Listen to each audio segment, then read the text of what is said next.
3 Angkatan 11 Kelompok 3. Pada kesempatan kali ini, saya akan menjelaskan tentang akuntabilitas dan nasionalisme. Yang pertama yaitu akuntabilitas. Dalam akuntabilitas ini, yang saya jelaskan yaitu yang pertama pengertian akuntabilitas, aspek-aspek akuntabilitas, fungsi akuntabilitas, tingkatan akuntabilitas, mekanisme akuntabilitas, prinsip lingkungan kerja yang akuntabel, dan terakhir alat akuntabilitas.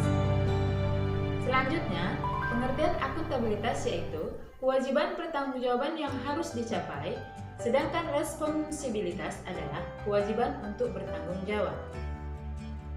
Aspek-aspek akuntabilitas itu sendiri yaitu adalah sebuah hubungan, kemudian akuntabilitas itu berorientasi kepada hasil, akuntabilitas itu membutuhkan adanya laporan, akuntabilitas itu memerlukan konsekuensi, kemudian akuntabilitas itu memperbaiki kinerja. Ada 5 tingkatan akuntabilitas. Yang pertama, akuntabilitas stakeholder, yang kedua, akuntabilitas organisasi, yang ketiga kelompok, yang keempat individu, dan terakhir personal.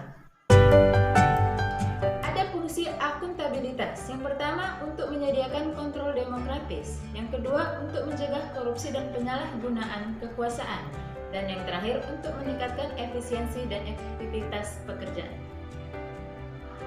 Ada mekanisme dalam akuntabilitas, yaitu akuntabilitas kejujuran dan hukum, akuntabilitas proses, akuntabilitas program, dan akuntabilitas kebijaksanaan dan pertanggungjawaban.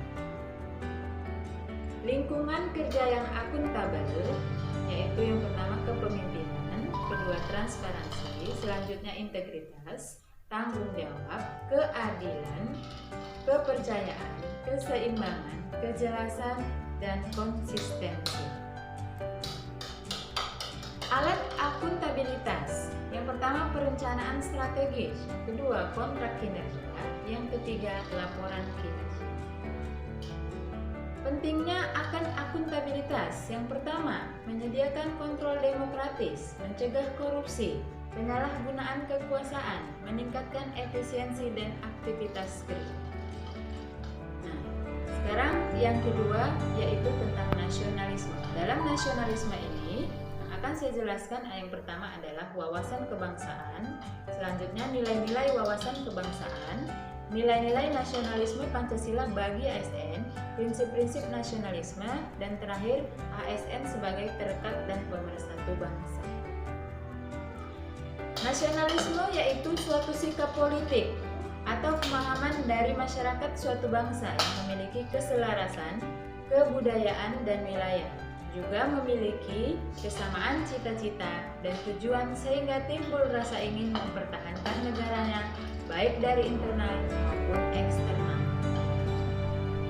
Nilai-nilai nasionalisme Pancasila bagi ASN. Nilai yang pertama adalah ketuhanan. Sebagai jati diri bangsa, pada nilai ini Indonesia adalah bangsa yang agamais. Nilai yang kedua yaitu kemanusiaan. Sebagai jati diri bangsa, pada nilai ini Indonesia adalah bangsa yang menghormati hak asasi manusia. Nilai yang ketiga yaitu persatuan. Sebagai jati diri bangsa, pada nilai ini Indonesia adalah bangsa yang cinta tanah air.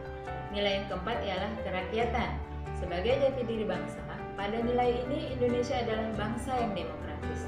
Yang terakhir yaitu nilai yang kelima, keadilan. Sebagai jati diri bangsa, pada nilai ini Indonesia adalah bangsa yang menjunjung tinggi kebersamaan. Prinsip-prinsip nasionalisme. Yang pertama, hasrat untuk mencapai kesatuan, kemudian hasrat untuk mencapai kemerdekaan, hasrat untuk mencapai keaslian, kemudian hasrat untuk mencapai kehormatan bangsa. Wawasan kebangsaan yaitu cara pandang bangsa Indonesia mengenai diri dan lingkungannya, mengutamakan kesatuan dan persatuan wilayah dalam penyelenggaraan kehidupan bermasyarakat, berbangsa, dan bernegara. Nilai-nilai wawasan kebangsaan. Yang pertama, penghargaan terhadap harkat dan martabat sebagai makhluk Tuhan yang maha kuasa. Kemudian, tekad bersama untuk berkehidupan yang bebas, merdeka dan bersatu, cinta tanah air dan bangsa, demokrasi dan kedaulatan rakyat, kesetiakawanan sosial, dan terakhir masyarakat adil dan makmur. Dalam nasionalisme dituntut sebagai pembuat dan pelaksana kebijakan publik, sebagai pelayan publik, perekat dan pemersatu bangsa.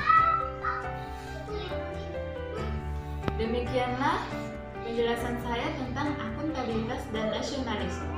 Semoga bermanfaat.